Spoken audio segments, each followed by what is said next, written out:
Bismillahirrahmanirrahim. Assalamualaikum warahmatullahi wabarakatuh.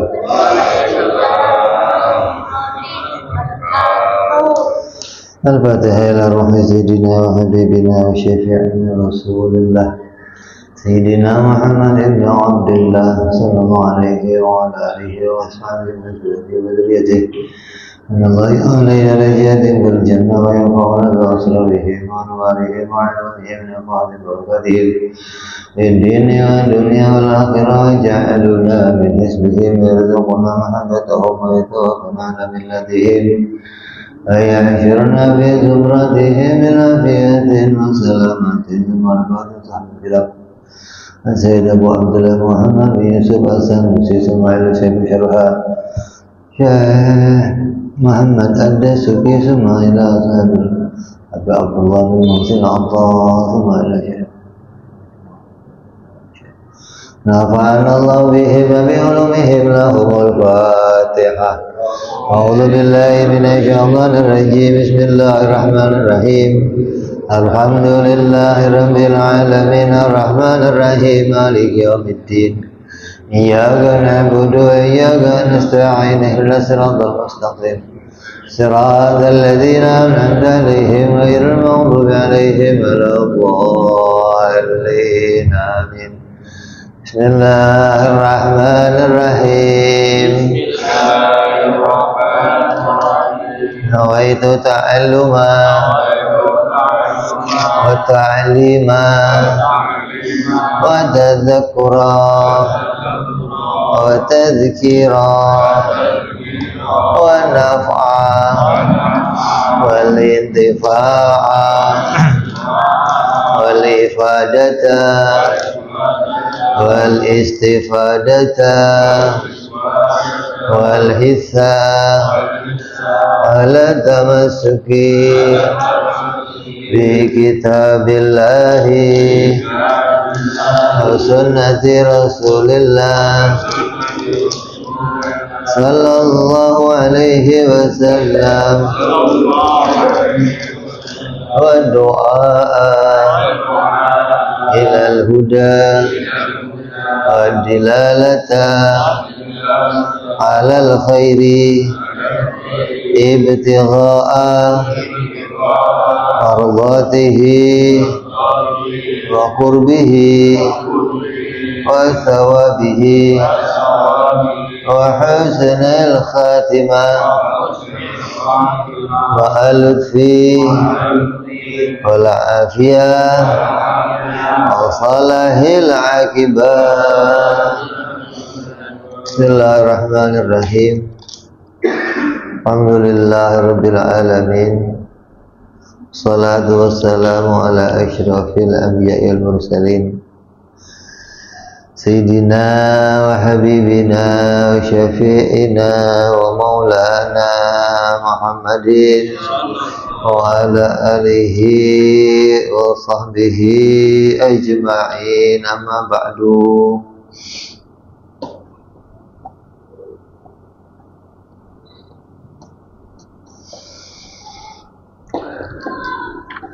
Qala musanniful kitab rahimahullah wa nafa'ana bihi wa bi'ulumihi fid dharain.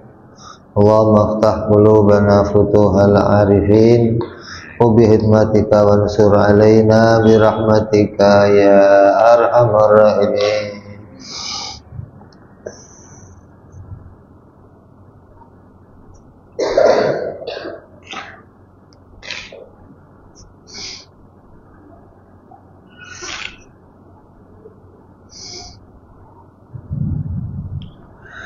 Yang lalu kita sudah membicarakan tentang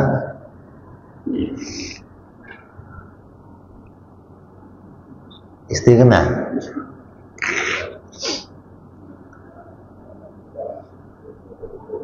Bahwa Tuhan itu harus tidak butuh pada segala sesuatu. Ini pernyataan ini memang Allah yang nantang.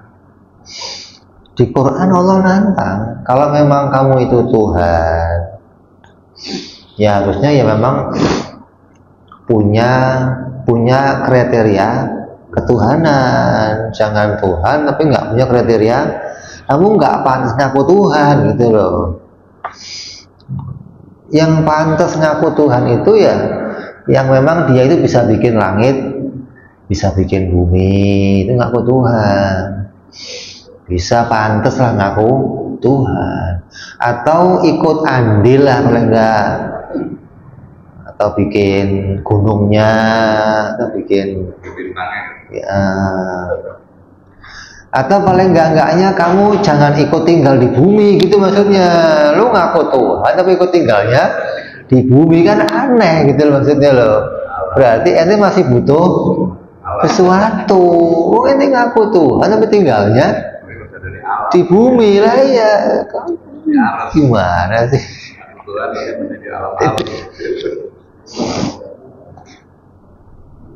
Jadi di Qurannya Allah menyatakan begitu gitu loh. Bahwa yang namanya Tuhan itu harusnya yang nggak butuh segala sesuatu, nggak wujudnya yang nggak butuh kepada yang lain untuk menciptakan. Itu Tuhan namanya. Lain itu ngaku Tuhan tapi butuh sama yang lain untuk menciptakan diri kamu. Gimana kamu ngaku Tuhan? Jadi itu loh, makanya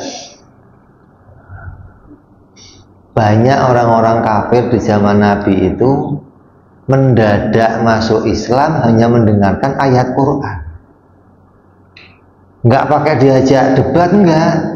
Nabi baca ayat Quran, dia dengerin, ini bener. Masuk Islam ya.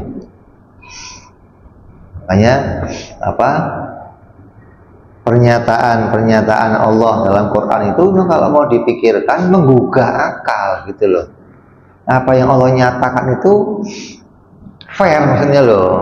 Kalau memang kamu mau menyebut sesuatu selain aku sebagai Tuhan, harusnya begini keadaan mereka gitu loh.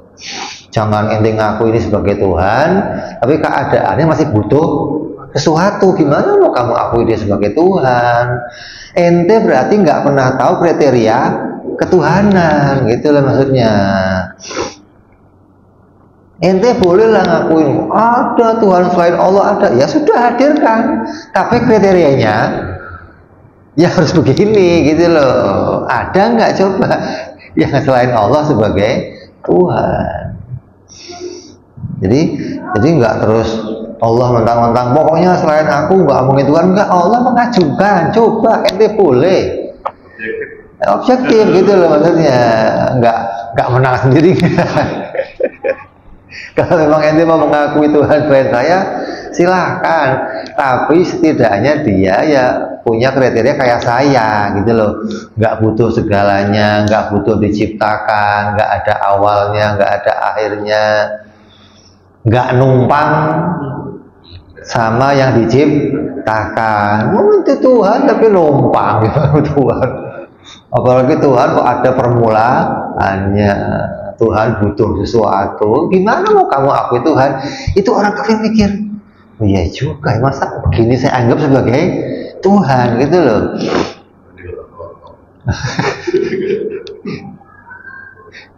Digantiin bajunya.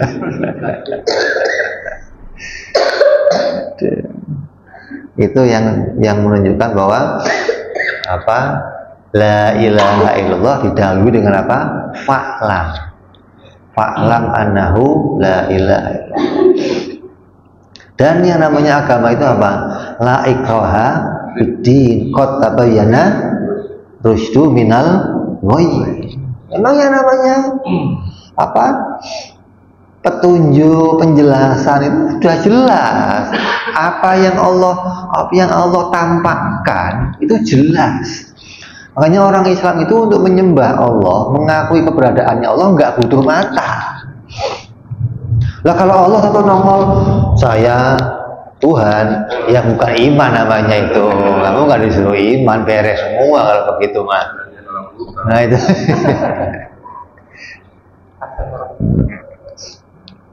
Nah, Allah mau kita akui sebagai Tuhan, yang Allah tampakkan apa? Dalil-dalil ketuhanannya. Hingga orang yang berakal ketika menyaksikan dalil-dalil itu ngakuin mesti ada keberadaan Tuhan. Nggak mungkin dengan bukti yang ditampakkan itu Tuhan nggak ada, itu nggak mungkin gitu loh. Ini fungsinya Allah memberikan akal. Lah orang mukmin tugasnya apa? Bisa berargumentasi ketika membuktikan tentang ketuhanan yang disembah. Jangan pokoknya kata bapak saya begitulah ya, mukmin kok begitu, gimana? Ente gimana sih? Berakal tapi ketika disuruh menyatakan tentang Tuhannya sendiri, keder maksudnya. Jadi harus punya kepandaian. Makanya banyak orang-orang yang kemudian dia ahli tafsir, ahli hafidz Quran, kata mereka apa? Saya ini malu sama orang kafir. Kalau sampai saya nggak ngerti Quran, kenapa? Orang kafir sekali baca Quran langsung iman, kok saya malah orang Islam nggak paham Quran, gimana sih ente? Ente yang punya malah nggak paham di Quran ngomong apa? Nggak tahu saya. Itu orang kafir baca Quran langsung masuk Islam. Ente yang orang Islamnya nggak paham sama Quran, gimana gitu. Makanya Quran itu bahasanya jelas ketika membahasakan tentang bukti-bukti ketuhanannya Allah Subhanahu wa Ta'ala. Terus setelah Allah menunjukkan bahwa dirinya itu dengan kriteria yang namanya Tuhan harus yang tidak membutuhkan segala sesuatu. Kemarin apa? Nggak butuh diciptakan, nggak butuh tempat, dia berdiri sendiri. Terus nggak butuh disempurnakan karena dia maha sempurna. Terus ditambah lagi di sini, wa yukhadhu minhu tanazzahu ta'ala anil aghradi fi alihi wa ahkamihi. Yang berikutnya kriteria Tuhan itu apa? Tuhan itu yang enggak butuh kepada apapun yang dia ciptakan.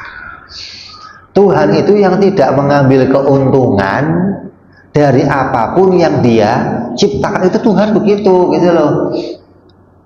Makanya kalau kamu lihat orang-orang Yunani, orang-orang India, itu nggak bisa dipikir kalau itu Tuhan. Kenapa?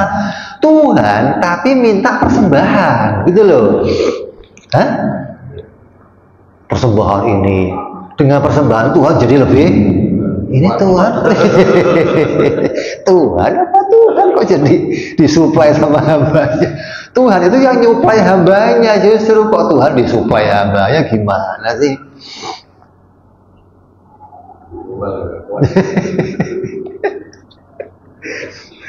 Nah itu orang Islam kalau pas lebaran haji itu kan tumbal Tuhan. Nggak ada urusannya. Orang Islam lebaran haji motong sapi buat ente yang makan, nggak ada urusan sama Tuhan, nggak ada. Buat di sate yang nyate siapa? Ente yang nyate. sampai panitia mau capek-capek ngumpulin sapi kan begitu, rela capek demi makan sate. Kenapa? Kalau nggak makan sate. Jadi jangan dikira orang Islam juga ada tuh persembahan untuk Tuhan. Itu bukan persembahan untuk menambahkan sesuatu kepada Tuhan. Tuhan nggak butuh ditambahkan apa-apa. Jadi kalau ada kelompok yang mengatakan ini Tuhan saya, tapi dia bikin persembahan, dia bikin sesajen untuk ngirimin Tuhan, itu bukan Tuhan. Namanya dia masih mengambil keuntungan dari makhluknya. Tuhan itu sama sekali yang nggak butuh pada makhluk, hingga dia nggak mengambil keuntungan. Mau ente ada, ente nggak ada urusannya. Justru makhluk inilah yang disuplai oleh Tuhan, terus menerus diberi. Dikatakan bahwa perbendaharaannya Allah nggak akan mungkin habis. Kenapa? Nah, Allah bikinnya kun fayakun dari nggak ada jadi, nah gimana? Kan nggak pakai modal. Kalau ini kita pakai modal. Oh, barangnya nggak ada, jadi ada. Nggak butuh bahan baku. Jadi sampai kapanpun ya nggak ada habisnya. Kalau ente kan butuh bahan baku, kayak orang Jepang sekarang mau bikin apa? Matahari. Apa bahannya? Gas. Hah? Gas. Lah iya, itu kalau suplainya habis gimana? Kan kempes juga. Masa ada matahari mati lah. Allah bikin matahari dari kapan itu? Pernah mengkerut aja enggak? Berkerut aja kenapa? Karena suplainya enggak pernah ada habisnya. Gitu. Allah terus minal adam ilal wujud, selesai lah. Kalau ente kan masa ada apa Tuhan bikin sesuatu pakai bahan, pakai ini, bagaimana? Jadi kriteria Tuhan yang berikutnya, Tuhan itu tidak butuh kepada apapun yang Dia ciptakan. Tuhan tidak mengambil keuntungan, baik keuntungan dari yang Dia ciptakan maupun keuntungan dari hukum-hukum yang diberlakukan. Allah merintah kamu sujud, Allah merintah kamu untuk ibadah, untuk zikir, Allah tidak mengambil keuntungan. Nah kalau enggak, kamu kalau lihat film-film Cina itu, ketika mereka mengadakan zikir bersama, nanti muncul tuh sinar dari bacaan itu diserap oleh Tuhannya. Tuhan jadi tambah keker dengan zikir hambanya. Gimana? Suplainya dari hamba. Oh, Tuhan kok begitu? Gimana sih? Wa illa, kalau nggak begitu, kalau Tuhan masih mengambil keuntungan, lazima iftiqaruhu ila ma yuhassilu gharuhu. Kalau Tuhan itu masih mengambil keuntungan, Tuhan itu punya tujuan, gitu loh. Apa yang terjadi? Maka Tuhan pasti akan membutuhkan pada sesuatu untuk mencapai tujuannya. Oh, pasti Tuhan itu butuh bantuan untuk mencapai tujuannya, untuk mencapai apa yang Dia maksud. Ya, contohnya apa? Hah? Makan.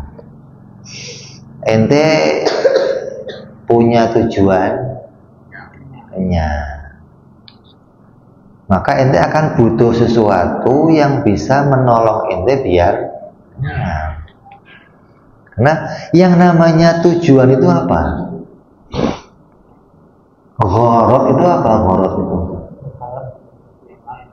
Gharad itu apa? Hasil. Hah?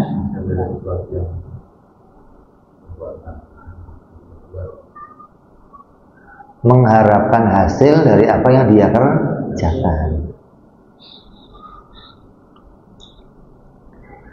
Kalau Tuhan itu punya gharad seperti itu,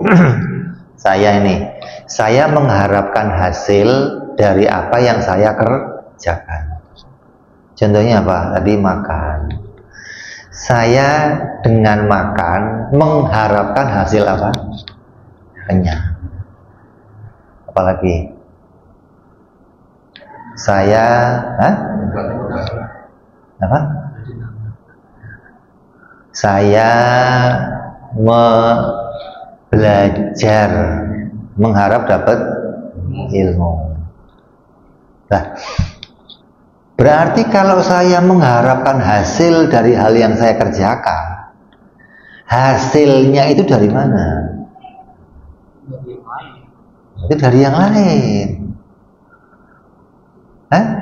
Kalau saya bisa menghasilkan, ya nggak usah makan dong. Lah bikin aja kenyang, gitu kan? Berarti karena saya nggak bisa bikin kenyang, saya butuh perantara makan untuk menghasilkan kenyang. Karena saya nggak bisa mencetak diri saya jadi orang yang berilmu, maka saya butuh belajar. Belajar menjadi sarana saya mendapatkan ilmu. Berarti ilmu itu bukan dari ciptaan saya. Berarti saya butuh kepada yang, kalau Tuhan begitu pekerjaannya, gitu loh. Berarti Tuhan masih butuh kepada yang lain untuk bisa menolongnya sampai pada tujuannya. Contoh.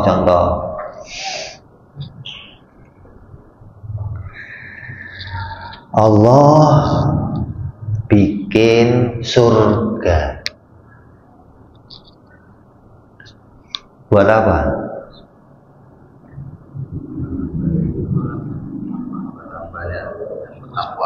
Buat membalas, buat memberikan hadiah berupa kenikmatan kepada hamba-hambanya yang pada taat.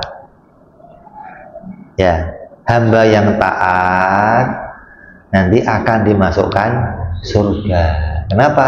Di dalam surga si hamba akan diberikan kenikmatan. Kalau tujuannya Allah itu memberikan kenikmatan kepada hamba-hambanya, maka Allah menciptakan surga itu, surga menjadi penolong bagi Allah. Surga bikin kenikmatan, gitu loh. Berarti tujuannya Allah memberikan kenikmatan itu ditolong oleh surga, gitu kan? Kalau itu menjadi gharad, menjadi tujuan. Allah bikin hujan. Kenapa? Karena mau menyuburkan tanah. Kalau begitu, tanah itu subur, tujuannya Tuhan itu bikin subur, tapi dibantu oleh hujan. Nah, pekerjaan yang begitu namanya gharad, namanya tujuan. Lah, Allah itu mustahil begitu. Kenapa kok mustahil begitu? Karena yang namanya gharad itu tadi, si hasil itu bukan dari pekerjaannya, ya kan? Hasil itu diharapkan datangnya dari yang lain. Kamu, kalau kamu bisa bikin kenyang, kamu perlu makan nggak? Enggak. Ya.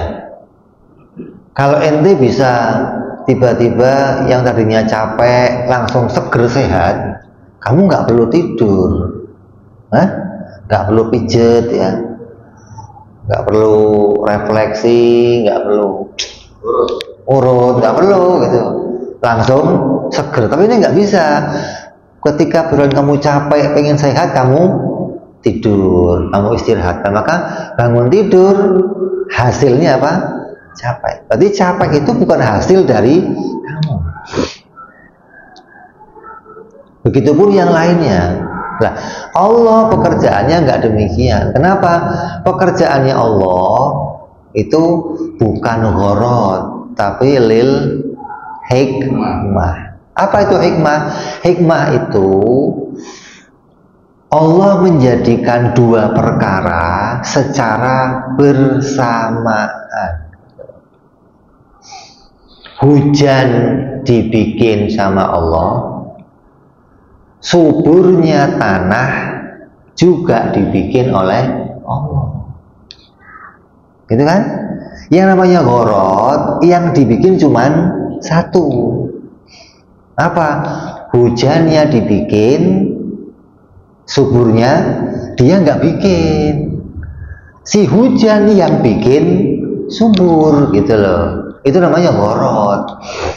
Berarti ada yang lain yang memberikan pertolongan. bukan dari dirinya. Nah, Allah nggak demikian. Allah bikin surga.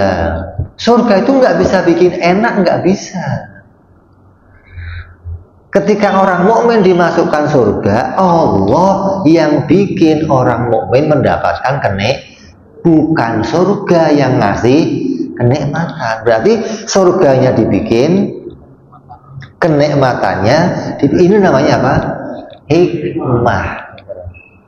Di hikmah itu dua perkara itu dijadikan bersamaan, hanya Allah menggandengkannya. Seakan-akan itu menjadi sebuah sebab akibat. Itu namanya apa? Hikmah. Allah bikin hamba. Si hamba ibadah. Ibadahnya hamba dari mana? Ibadahnya si hamba itu dari mana? Dari Allah. Kalau ibadahnya hamba dari Allah, berarti namanya hikmah, bukan horor. Oh, Allah itu menciptakan hamba agar si hamba itu bisa beribadah. Allah menciptakan hamba, tujuannya hamba beribadah kepada Allah. Berarti seakan-akan Allah bikin hambanya, si hamba itu ibadah sendiri. Ketika si hamba ibadah sendiri, tujuannya Allah terlaksana. Kalau begitu nanti Allah butuh bantuan kepada yang lain. Kadang gagal, nggak terlaksana tujuannya, itu kan? Lah ya dong. Dan ente juga begitu. Ente sering, kita ini kan sering kali gagal dalam tujuan kita kan. Ente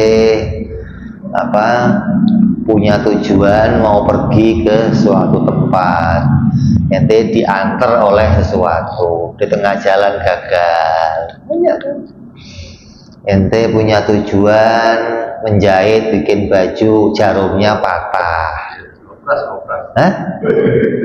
Berarti nggak sampai tujuannya, gitu loh. Karena penolongnya patah.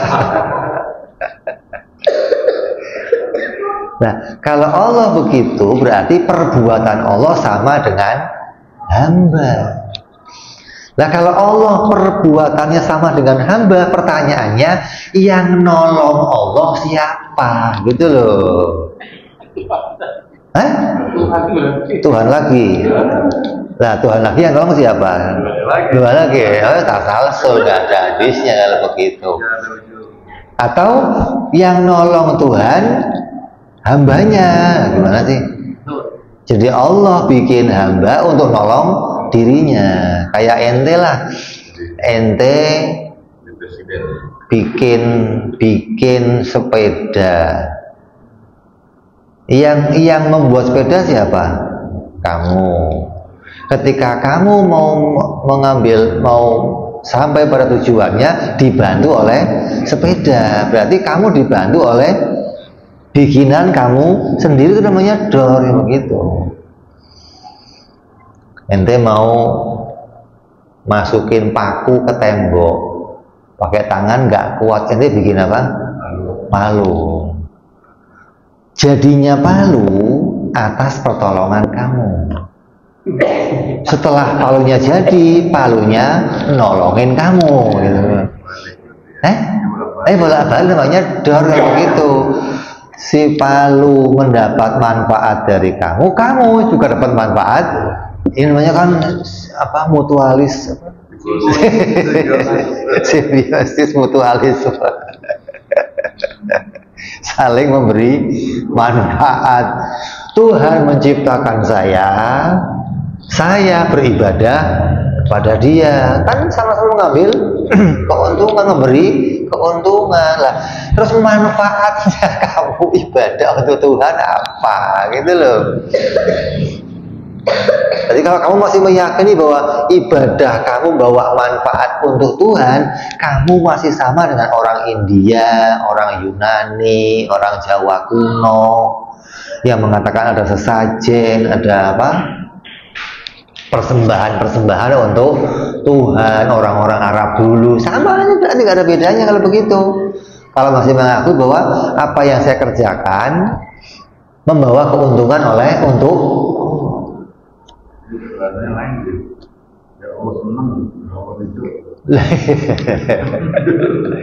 kalau biar Allah senang itu berarti kan sama tadi, yang saya kerjakan bukan hasil dari Allah, itu kan? Berarti saya mengerjakan sendiri untuk saya persembahkan kepada Allah, senang gitu kan? Walaupun Allah nggak ngambil manfaat, tapi seneng gitu, seneng doang gitu loh. Nah itu yang namanya seneng itu kan berarti mengambil manfaat, hiburan. Masya Allah, kayak ente punya burung lah, Masya Allah, ribu gitu. Walaupun burung itu nggak ngasih apa sama ente, itu dengar suaranya doang, Masya Allah, indah benar. Yang tadinya utang apa ruwet enteng itu loh, maksudnya hilang, dengar suara burung kan manfaat kan, walaupun burung itu nggak ngasih apa-apa, cuma ngasih suara. Kamu dengar suaranya udah enteng, Masya Allah. Yang pusing-pusing, yang apa hilang, fresh gitu kan. Ini yang harus kita luruskan, jangan sampai kita meyakini Tuhan itu demikian.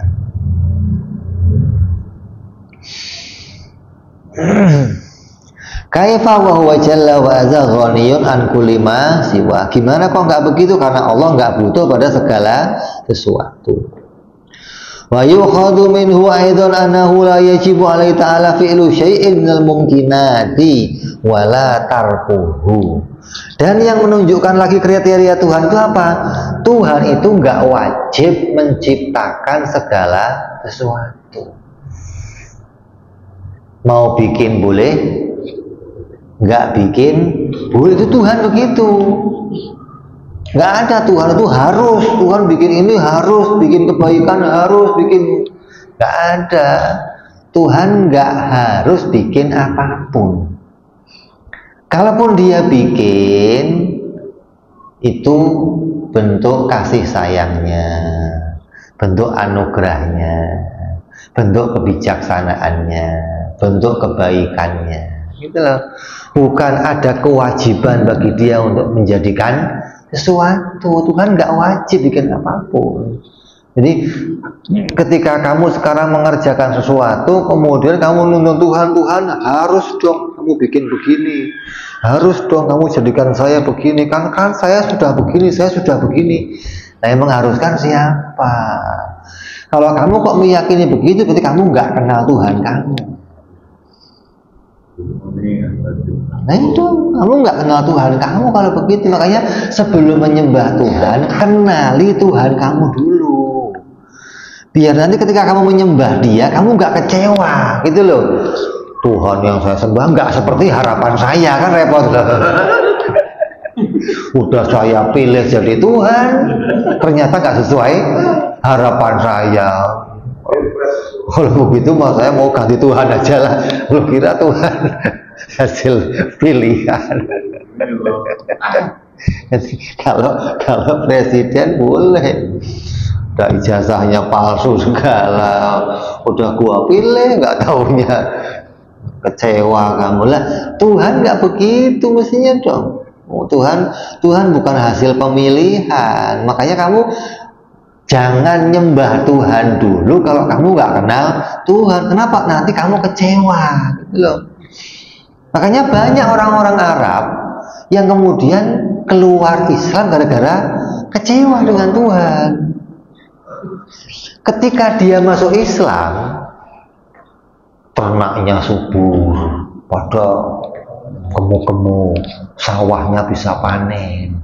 Begitu datang paceklik, ternak mati, sawahnya, Tuhan apa ini katanya? Udah gua sembah, gua tiap hari sholat nurut, ternak masih mati, sawah gak panen, Tuhan apa? Nah, gitu loh. Dia dianggap dia nyembah Tuhan itu hanya untuk melestarikan keinginannya, gitu loh. Tuhan itu adalah zat yang bisa mengabulkan permintaan. Itu Tuhan, nggak begitu. Tuhan itu kan nggak wajib, gitu loh. Justru kata Allah apa? Kalau ente mengimani saya Tuhan, hati saya seretin rezeki kamu. Qurannya ngomong apa? Aku akan uji kamu dengan apa?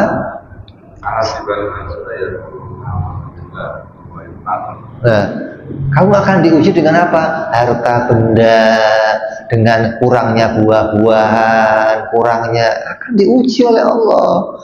Coba nanti masih mengakui dia Tuhan kamu enggak, gitu loh. Itu akan terjadi pada kamu nanti, gitu loh.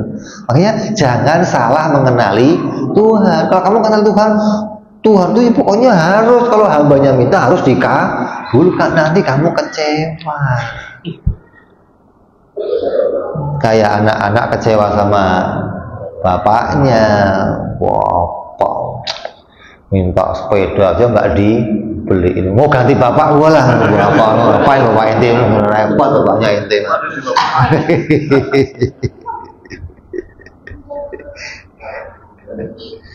Jadi kriteria Tuhan yang ketiga, yang berikutnya apa? Tuhan tidak harus menjadikan apapun yang diinginkan hamba-hambanya. Apa saja yang muncul di jagat ini Tuhan nggak harus menjadikannya kemakmuran, kelestarian, kesentosaan, oh Tuhan nggak harus bikin itu, enggak. Tuhan boleh aja bikin sebaliknya. Apa itu? Bencana, kemelaratan, malapetaka, kesusahan. Ini yang bikin kadang orang-orang ateis nggak mau nyembah Tuhan. Kalau memang Tuhan ada, kenapa masih ada bencana, kemiskinan, anak-anak pada sakit, penindasan? Masa Tuhan masih diem aja lihat begitu Tuhan? Kok diem aja? Dikira ini semua muncul sendiri, gitu loh.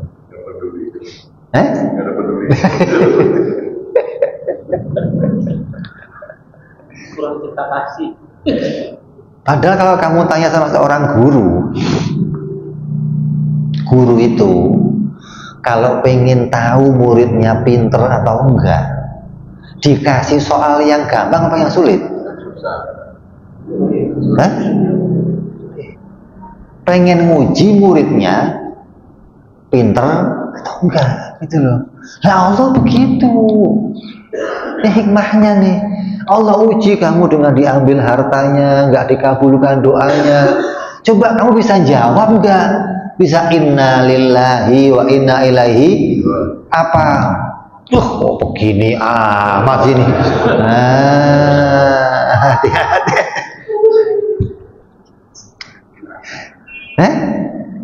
Kamu mencaci takdir, nyeselin takdir, ini gara-gara nggak kenal sifat ketuhanan, gitu loh.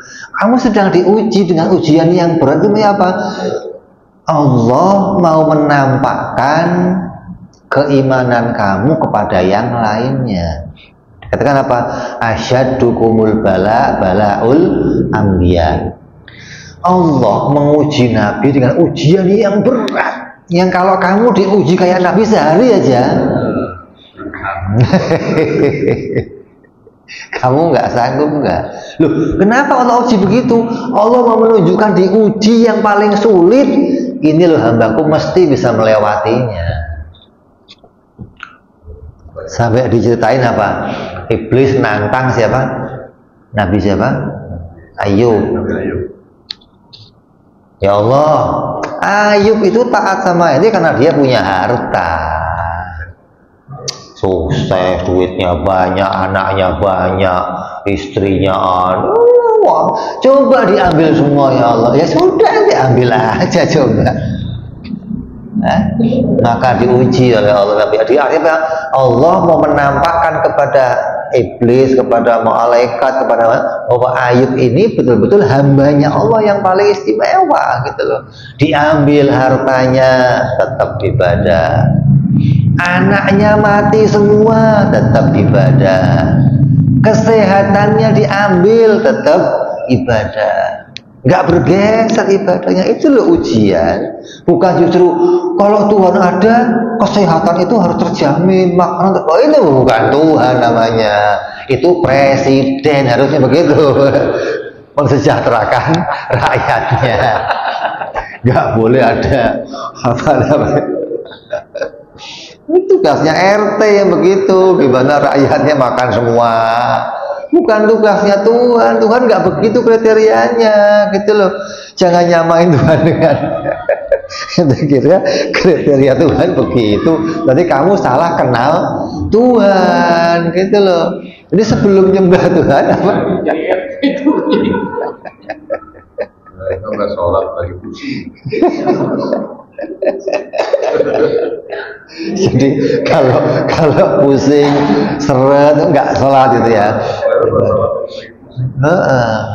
Jadi bukan justru sholatnya ngilangin pusing, enggak. Maksudnya orang itu kalau dia lagi diuji berat keadaannya, dia ibadah jadinya tenang. Ala bidzikrillah tatmainul, itu sebenarnya begitu, bukan dibalik gitu loh. Tatmainul qulub apa menjadi horotnya untuk ibadah, bukan dibalik. Ibadah menjadi horotnya kita mendatangkan tatmainul qulub. Makanya ada orang suka nazar.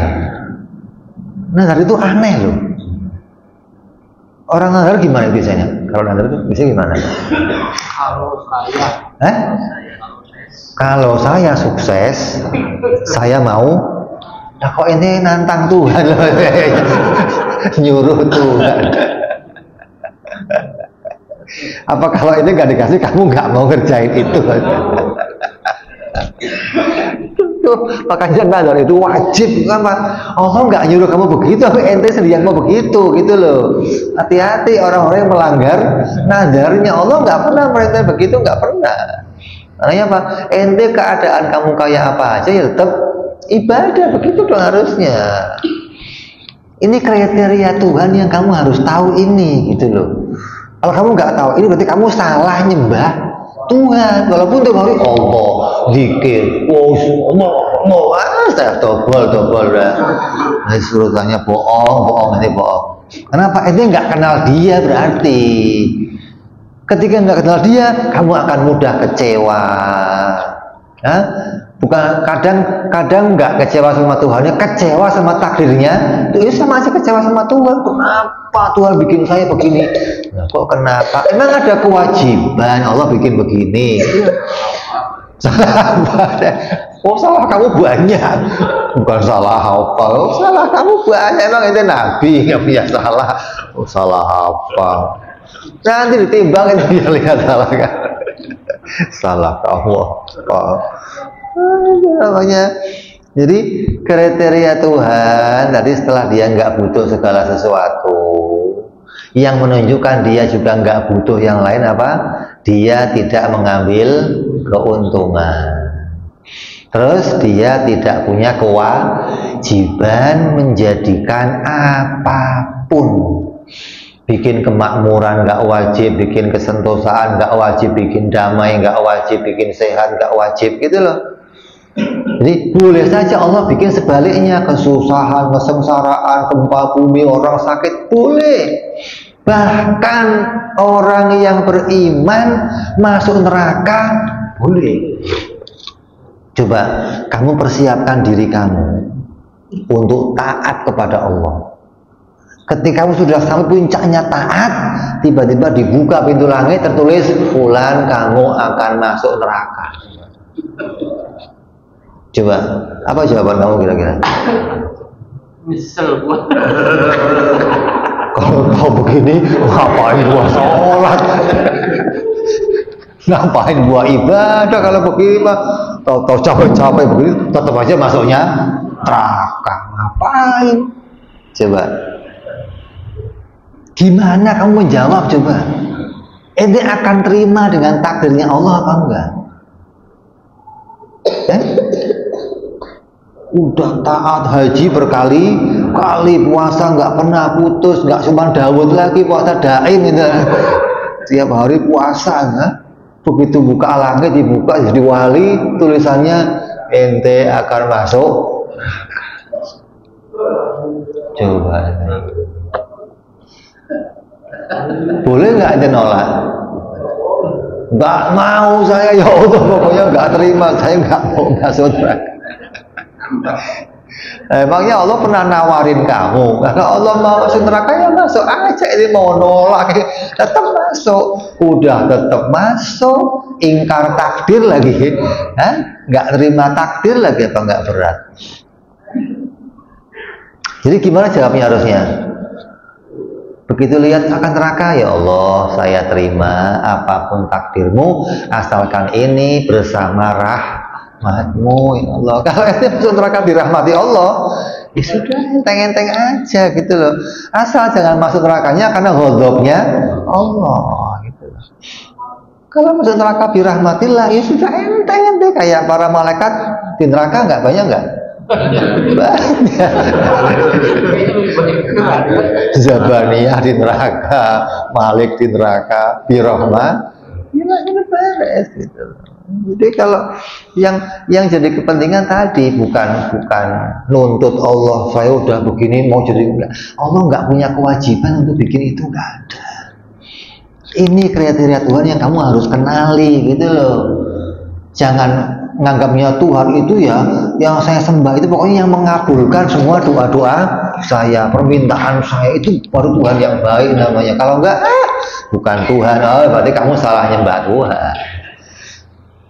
Kalau kamu mau nyembah Tuhan yang begitu, yang penurut sama kamu, yang nggak pernah bantah sama kamu, ya kamu nyembahnya itu Lata, Uzza. Itu nggak pernah bantah. Maka di India Tuhan ngapa? Dipukulin, dinangisin, ya nurut aja, Tuhannya diem aja, nggak pernah protes. Ada Tuhan protes?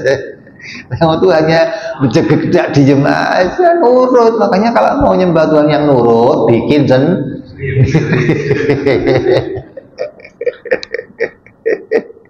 nanti nggak bakal protes sama kamu, nggak. Nah, kamu bikin nyembah Tuhan yang sebenarnya yang nggak seperti itu. Tuhan yang sebenarnya nggak ada kewajiban bikin apapun, nggak ada. Ini yang harus kita pahami, kita kenali kriteria ketuhanan. Ini loh yang banyak orang nggak tahu ini, karena banyak orang bunuh diri, orang kecewa, orang stres, karena nggak pernah kenal ketuhanan. Dia nggak pernah tahu Tuhan itu yang seperti apa, nggak pernah tahu.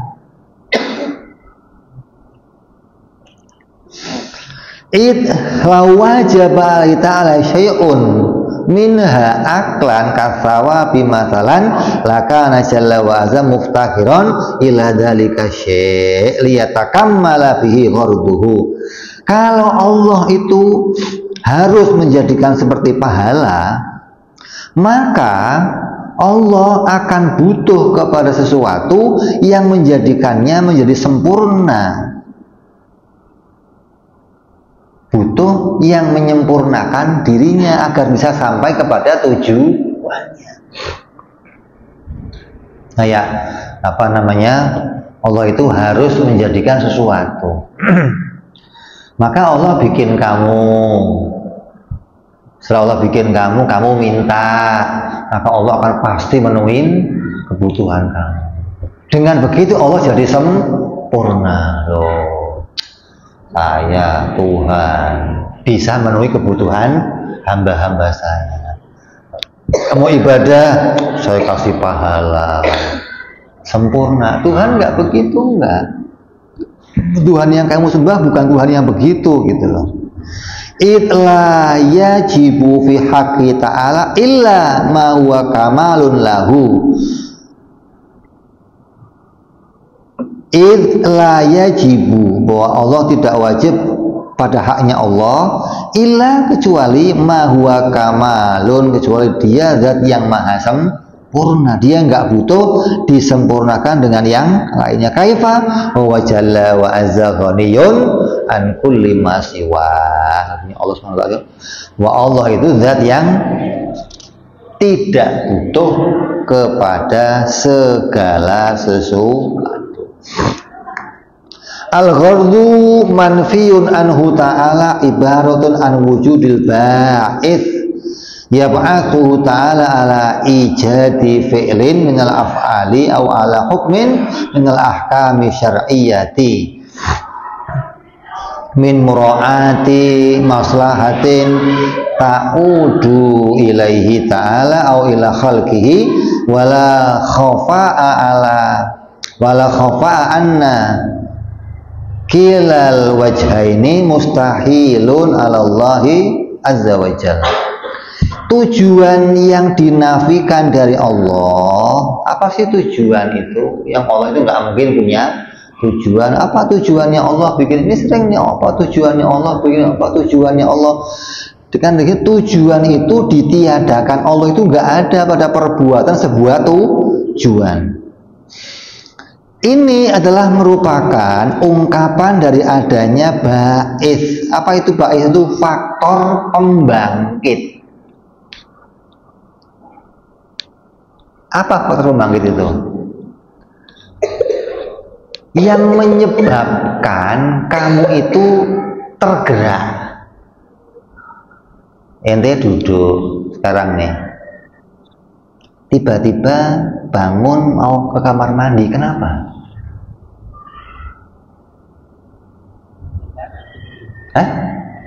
Nah itu ba'is namanya. Ada yang menyebabkan kamu mengerjakan sesuatu dari perkara yang lain. Kalau kamu nggak pengen kencing, ente mau bangkit nggak? Enggak. Itu namanya tujuan, gitu loh. Jadi ada yang menyebabkan sesuatu, menggerakkan kamu melakukan sesuatu. Nah, kalau ini ada pada Allah, ada yang membangkitkan Allah, menggerakkan itu, berarti Allah punya tujuan. Kan jagat ini tadinya ada nggak? Nggak ada. Kok tiba-tiba Allah pengen bikin alam itu, penyebabnya apa? Apa? Kok tahu-tahu gua kesepian, udah bikin alam aja lah biar rame lah, begitu kira-kira. Atau nggak ada yang gua ajak ngobrol, cari temen ngobrol. Itu namanya kalau ada yang membangkitkan untuk dia mengerjakan sesuatu, berarti namanya tujuan. Itu horor namanya.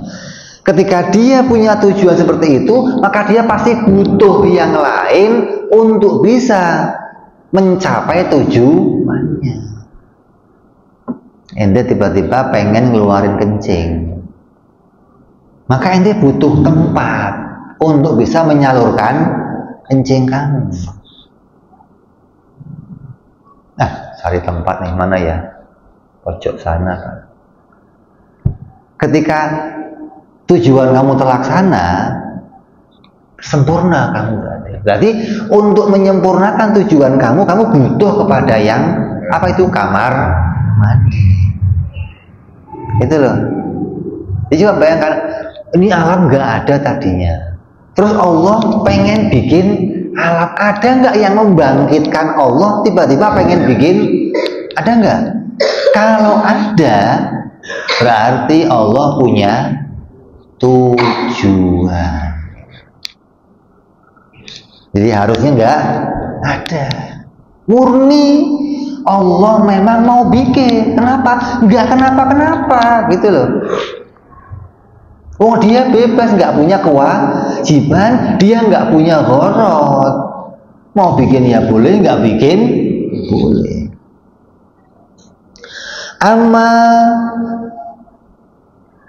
Dan tujuan itu bisa dua.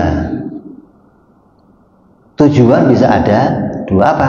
Tujuan yang kembali keuntungannya kepada dirinya, atau tujuan yang keuntungannya kembali kepada orang lain. Gitulah. Ente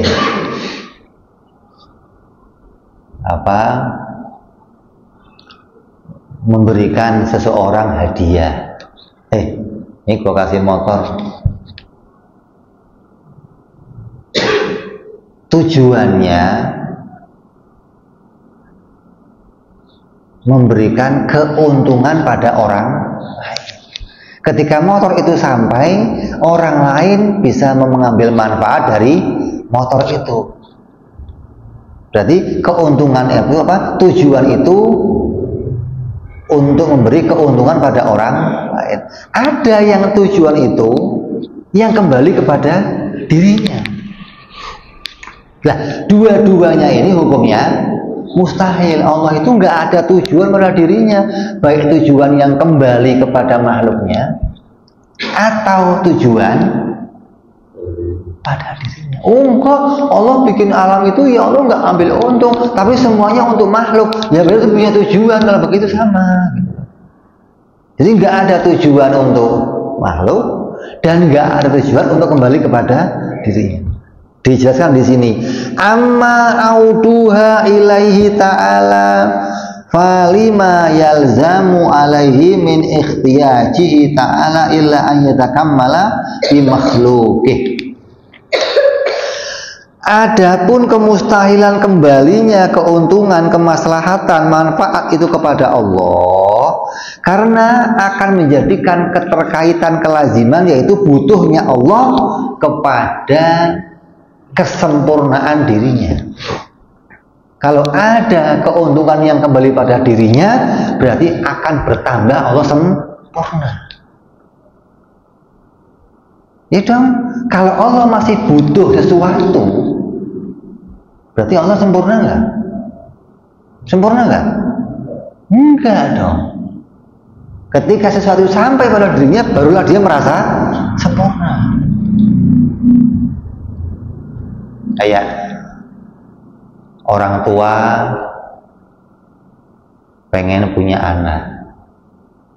Ketika dia punya anak, sempurna dia jadi orang tua. Apa Allah begitu? Saya ini Tuhan tapi nggak ada hambanya. Gimana sih? Sudah bikin hamba lah, biar saya kelihatan jadi Tuhan gitu. Setelah bikin hamba, oh, saya baru jadi Tuhan. Tadinya bukan Tuhan gitu. Kalau kamu begitu, kawin sama bini kamu lontang lantung, kita ini orang tua apa? Nggak punya anak. Begitu punya anak, ini baru saya jadi orang tua. Belum punya anak, masih muda. Lah kalau Tuhan begitu, saya ini Tuhan tapi kok nggak punya makhluk. Tapi biar saya sempurna jadi Tuhan, saya perlu bikin. Berarti ada tergerak pada dirinya untuk menjadikan dirinya sempurna dengan bikin. Itu bukan Tuhan yang begitu. Kalau begitu dia nggak sempurna. Berarti yang menyempurnakan dirinya siapa? Si makhluknya jadinya. Si makhluk membuat dia jadi sempurna. Kayak kamu punya anak, si anak membuat kamu sempurna jadi orang tua. Maka Allah mustahil begitu, gitu loh. Wa amma ila khalqihi fakadzalika aidan lima yalzamu alaihi min daf'i naqsin anhu ta'ala bi khalqil maslahati li khalqihi. Begitu pula kemaslahatan, begitu mustahil juga kalau tujuan kembalinya keuntungan itu kepada makhluknya. Kenapa? Karena itu menjadikan terkaitnya, terikatnya apa? Butuhnya Allah untuk menolak kekurangan dirinya dengan menciptakan kemaslahatan bagi si makhluknya. Oh, Allah bikin sesuatu itu ya bukan untuk dirinya, tapi tujuannya untuk si makhluk. Kayak apa? Saya sebagai orang tua menyekolahkan anak saya. Anak saya sekolahin. Biar apa? Biar pinter. Maka saya nggak bisa bikin anak saya jadi orang pinter, maka saya butuh kepada orang lain. Untuk apa? Untuk menjadikan anak saya jadi pinter.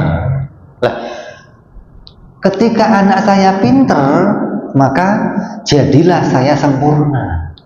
Punya orang tua, jadi orang tua, anaknya pinter. Tertutuplah kekurangan saya, gitu loh. Orang tua kok begitu, anaknya goblok, anaknya nakal, orang tua apa itu? Kurang nggak kira-kira?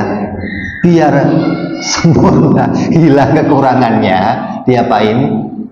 Sekolahin. Allah bikin maslahat, bikin makmur, bukan untuk kekurangannya, bukan. Tuhan kok nggak bisa bikin kemaslahatan, Tuhan kok nggak bisa bikin keamanan, kesentosaan, gimana sih? Ya udah saya bikin deh aman semuanya. Gimana? Itu baru Tuhan. Berarti kekurangannya jadi gimana? Apa kamu punya Tuhan yang begitu kira-kira?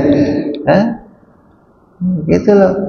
Maka kalau sampai ada orang yang masih meyakini Tuhan itu bisa kamu atur begitu, yang dia akan jadi Tuhan kalau bisa menutupi kekurangannya, artinya ketika apa yang kurang dari kamu dipenuhi oleh Allah, maka Allah jadi sempurna, hilang kekurangannya Allah, maka Allah Ta'ala andalika, Allah itu maha suci, maha tinggi dari yang demikian. Daf'u naqsin kamalun, maka menghilangkan kemaslahatan bagi Allah itu nggak ada kekurangan sama sekali, dia maha sempurna. Fayalzamu aidan fi hadzal qismi tsani al-ikhtiyaju jalla wa azza an dzalika il makhluq. Kalau Allah itu sampai punya gharad, maka berarti Allah butuh kepada makhluknya untuk bisa mencapai pada tujuannya, wa hiya al-maslahatun allati tujadu li khalqihi, yaitu kemaslahatan yang diciptakan yang kembali keuntungannya bagi si makhluknya. Kayak apa contohnya? Kasawab, seperti Allah menjadikan pahala, kedamaian, ketentraman, keamanan, wa nahwihi liyatakammala biha. Dengan begitu Allah menjadi sempurna, hilang kekurangannya sebagai Tuhan. Wa yata'ala andalika kullih man wajaba lahul ghina'il mutlaq tabaraka wa ta'ala. Allah maha suci dari keadaan yang demikian. Jadi Allah menjadikan kesusahan, gempa bumi, kemiskinan, Allah nggak disebut kurang, nggak.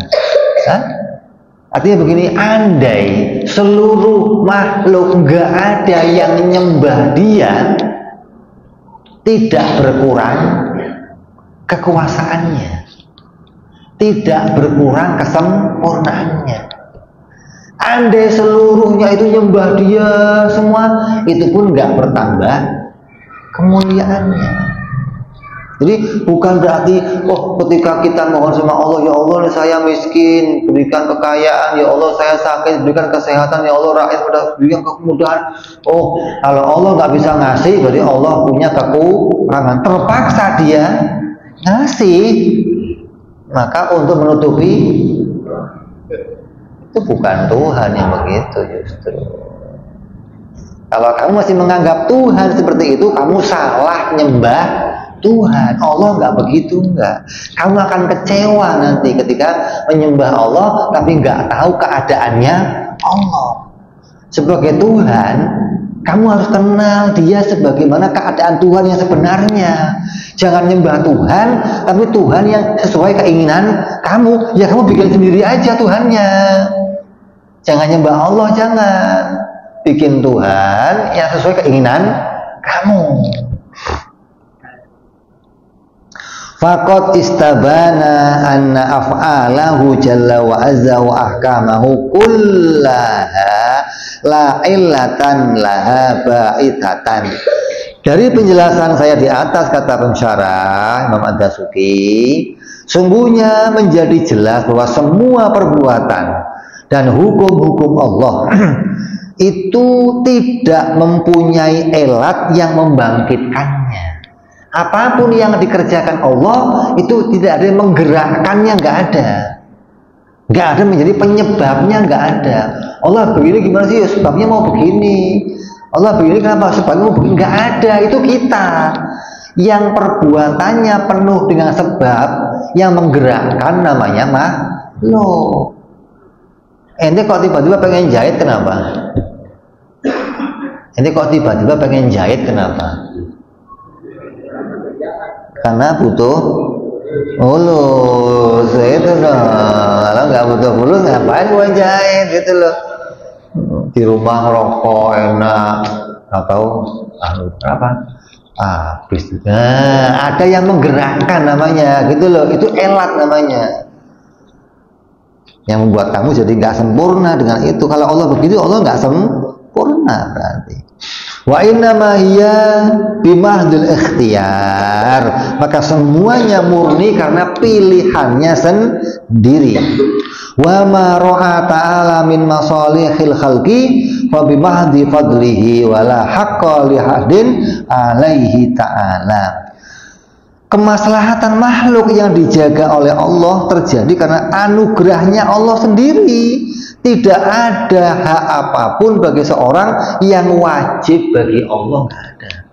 Allah nggak, oh kalau makhluknya begini wajib Allah jadikan begini, nggak ada. Oh kalau orangnya itu orang Arab wajib Allah bikinnya begini. Kalau orangnya India Allah wajib bikinnya begini. Kalau Allah orangnya malaikat, nggak ada. Kadang orang Arab ya susah, orang India ya susah, malaikat ya susah, gitu loh. Nggak harus, oh malaikat nggak perlu kata siapa. Allah bisa aja bikin, nggak ada kewajiban bagi Allah. Kalau yang dibikin begini ya nggak boleh dikasih sakit, kata siapa? Nabi aja sakit, kok apalagi ente, gitu loh.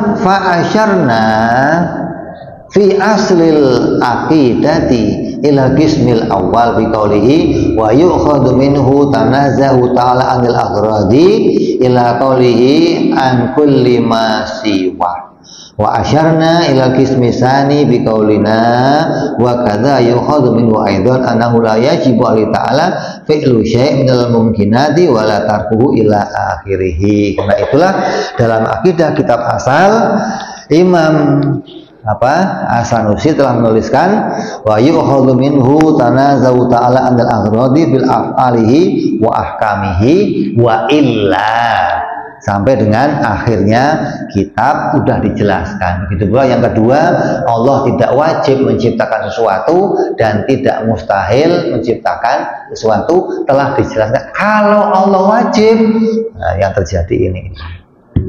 Jadi ini jelas muncullah dari makna ini 5 macam ketidakbutuhan Allah. Apa yang pertama? Tidak butuh diciptakan. Terus tidak butuh pada tempat. Tidak butuh disempurnakan. Terus tidak butuh kepada makhluknya, nggak butuh kepada makhluknya. Terus tambah lagi nanti nggak butuh penolong, nggak butuh kepada yang membantu untuk menjadikan dirinya sempurna, nggak butuh penolong pada perbuatannya. Jadi ada 5 keadaan yang Allah tidak butuhkan. Ini loh kriterianya Tuhan. Kalau Tuhan yang kamu sembah, dalam pikiran kamu nggak ada yang ini, berarti kamu masih salah nyembah Tuhan. Walaupun namanya Allah, gitu loh. Tapi Tuhan yang kamu sembah bukan Allah yang sebenarnya, tapi Allah yang kamu pikirkan dengan keadaan yang salah. Maka kenali Allah, kenali Tuhan sebelum menyembah. Biar kamu tahu ini loh kriteria ketuhanan. Kalau kamu pengen nyembah Tuhan yang sesuai keinginan kamu, bikin sendiri. Beres. Nanti apapun yang kamu inginkan, saya pengen Tuhannya begini, ya sudah bikin aja. Ngomong Tuhan begini ya, Tuhan begini ya, Tuhan. Nah, jadi itu. Boleh ente marahi, boleh ente banting, boleh ente. Kalau Tuhannya kamu bikin sendiri. Ya. Mudah-mudahan kita semua dijadikan oleh Allah orang-orang yang paham pada sifat-sifat ketuhanan, hingga dibukakan di hati kita bisa mengenali Tuhan dan menerima ketuhanannya Allah, hingga kita bisa paham Allah itu berhak memerintah, berhak mengatur, berhak menyiksa, berhak memberikan pahala, hingga kita menjadi hamba-hamba yang ikhlas ibadah kepada Allah Subhanahu wa ta'ala. Karena Allah jadikan iman kita ini, pemahaman kita ini di dunia sampai nanti di akhirat terus. Amin ya rabbal alamin. Ala hadhihi niyah wa ala niyatin shalihah wa ila hadratin nabi al-fatihah. A'udzu billahi minasyaitonir rajim. Bismillahirrahmanirrahim. Alhamdulillahi rabbil alamin arrahmanir rahim maliki yaumiddin. Iyyaka na'budu wa iyyaka nasta'in ihdinas siratal mustaqim siratal ladzina an'amta 'alaihim ghairil maghdubi 'alaihim waladdallin. Amin. Ya Rabbana tarabna wa anna nasrafna ala lagha ashrafna fatub alaina tawbah tawzili kulli awbah wasdur lana awrati wa amini ra'ati waghfir li walidina rabbi wa mauludina walali walihwani wasairil hilani wa kulli di mahabbah au jiratin au suhbah al muslimina ajma' fadlan wa judan mannan la biktisabi minna bil mustafa rasulina bi kulli suli salla wa sallam rabbi alaihi andal habbi wa alihi wa sahbihi idada ta'si suhbi walhamdulillahi bil badi wa tanahi ana rabbika rabbil izzati amma yasifun salamun alal mursalin walhamdulillahi rabbil alamin. Assalamualaikum warahmatullahi wabarakatuh.